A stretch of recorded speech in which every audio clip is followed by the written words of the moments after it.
नमस्कार विद्वान साथियों, मैं उपेंद्र चौधरी व्याख्याता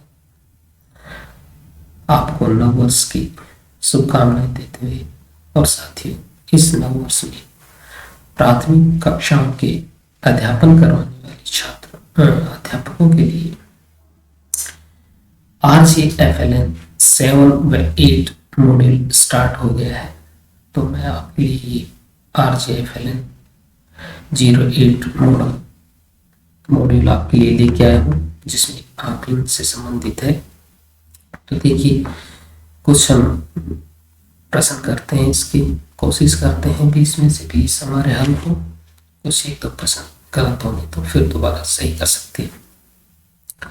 तो देखिए, पहला प्रश्न है, किए हुए आकलन को अभिभावक को संप्रेषित किया जाना आवश्यक है।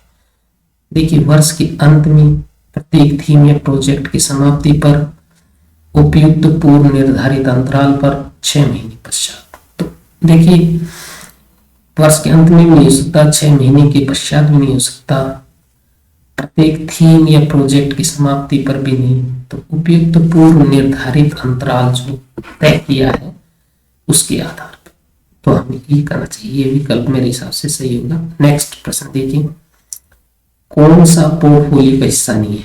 कार्यपत्रिका, ड्राइंग, फोटोग्राफ। यानी कि बच्चे के जो पोर्टफोलियो फाइल है, जैसे हम जानते हैं एक फाइल होती है और उसमें बच्चे के जो लिखित कार्य और उसके द्वारा जो भी किया गया है उसका संग्रह होता है। तो कक्षा में दिए गए उत्तर जो मौखिक रूप से देता है तो वो उसमें संग्रह नहीं होता, तो ये विकल्प नहीं होगा। नेक्स्ट, FLN का आकलन का उद्देश्य। तो देखिए, बुनियादी अवस्था पर काम करने वाले शिक्षकों को बच्चों के साक्षरता और संख्या ज्ञान के लिए सीखने के स्तर के बारे में ठोस सूचना प्रदान करना। बुनियादी अवस्था पर काम करने वाले शिक्षकों को बच्चों की साक्षरता और संख्या ज्ञान के सीखने के स्तर के बारे में अमूर्त सूचना, तो ये अमूर्त सूचना की वजह से ये गलत हो जाएगा। नेक्स्ट देखिए, बाल वाटिका अवस्था पर काम करने वाले शिक्षकों को बच्चों की साक्षरता और संख्या ज्ञान के लिए सीखने के स्तर के बारे में बुनियादी सूचना प्रदान करना। मेरे हिसाब से ये विकल्प सही होगा और देखते हैं क्या होता है।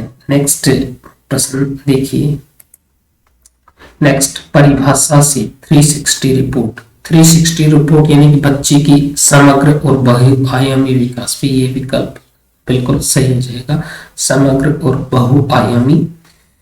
नेक्स्ट प्रश्न देखिए, FLN शिक्षक बच्चों का सबसे अच्छा काम एकत्रित करता है और उसे एक फाइल फोल्डर में सीखने के प्रमाण के रूप में रखता है। फोल्डर को कहा जाता है, तो यह जैसे हमें पता है पोर्टफोलियो कहा जाता है। नेक्स्ट प्रश्न देखिए, कक्षा, पुस्तकालय या साक्षरता क्षेत्र में निम्नलिखित नहीं होता है।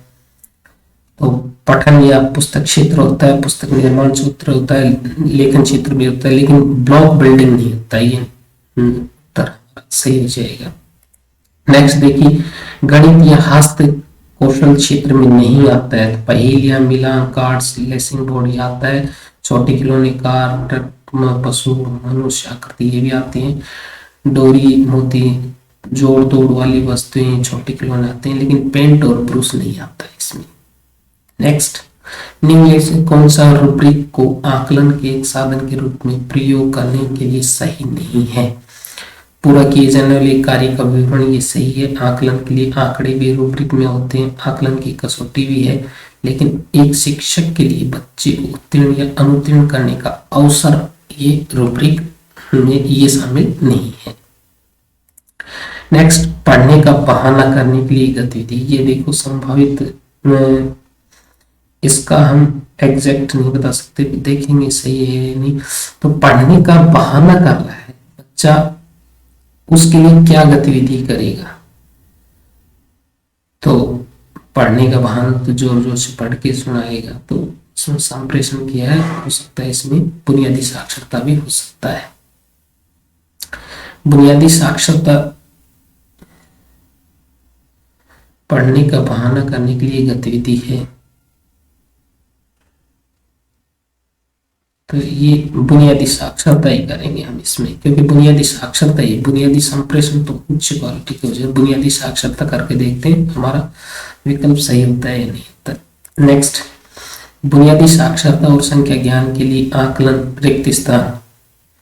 इसमें सीखने की अयोग्यता और संभाव्य योग्यता की प्रारंभिक पहचान, ये विकल्प हमारा सही हो जाएगा। नेक्स्ट, बाल केंद्रित समय पर किया गया आकलन बच्चे को स्कूल के लिए तैयार होने और रिक्त स्थान, तो ये हो जाएगा उन्हें स्वस्थ संज्ञानात्मक और भावात्मक रूप से सक्षम व्यक्ति के रूप में विकसित करना।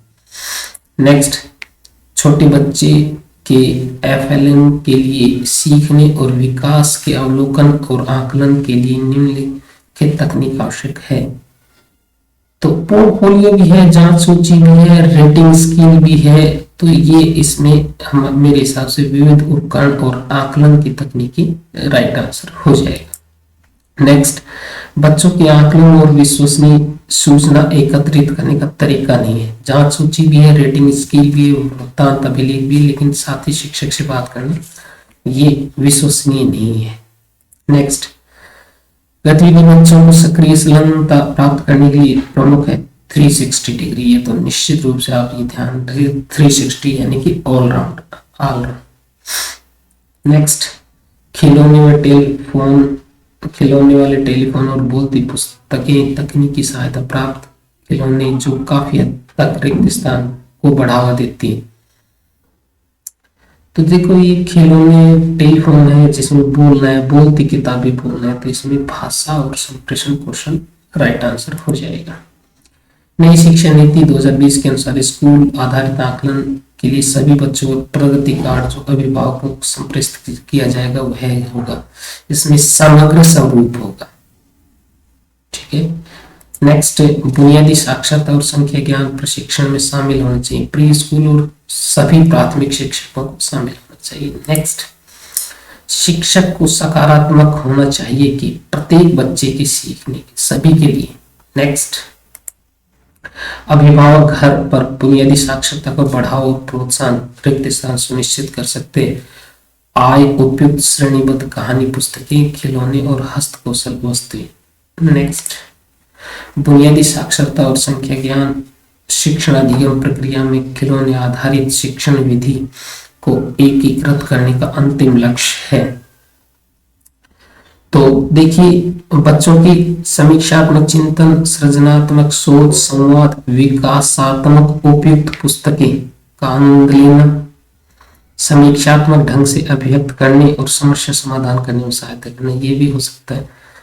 बच्चे की समीक्षात्मक चिंतन, सृजनात्मक सोच, ये सेम चल रहा है, संवाद करने, विकासात्मक अनुपयुक्त पुस्तक, ये अनुपयुक्त। नेक्स्ट, बच्चे की समीक्षात्मक चिंतन, सृजनात्मक सोच, संवाद करने, उच्च श्रेणी की विकासात्मक, ये उच्च श्रेणी की भी नहीं होगी क्योंकि बुनियादी साक्षरता तो तीसरा विकल्प हो जाएगा। बच्चों की समीक्षात्मक चिंतन, सृजनात्मक सोच, संवाद करने, उच्च श्रेणी की पुस्तकों का आनंद लेने, ये भी उच्च श्रेणी के, तो पहला विकल्प इसमें हमारा सही हो जाएगा। देखते हैं दोस्तों 20 क्वेश्चन किए हमने, कितने हमारे सही होते हैं, और इसमें से हमारे प्रश्न 18 सही होते हैं। तो दोस्तों इसका नेक्स्ट वीडियो को पार्ट में लेके आऊंगा जिसमें 20 क्वेश्चन और दो होंगे। तो अभी आप ये देखिए और जल्द ही इसका सेकंड पार्ट भी लेके आऊंगा। धन्यवाद दोस्तों।